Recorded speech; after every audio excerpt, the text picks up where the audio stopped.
এক বনে এক কাক থাকত যে সব সময় ময়ূরের রঙিন পেখম দেখে হিংসা করত।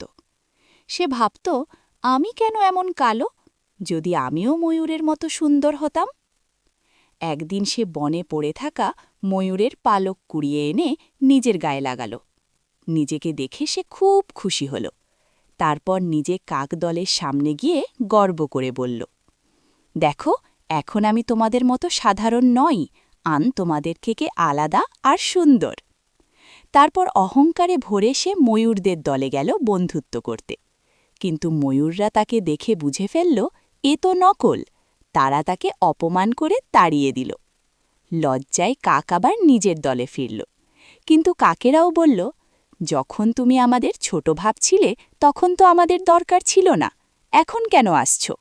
এই বলে সবাই চলে গেল, আর শেষে কাক একাই বসে রইল আর ভাবল, না সে ময়ূর হতে পারল, না নিজের দলে জায়গা পেল।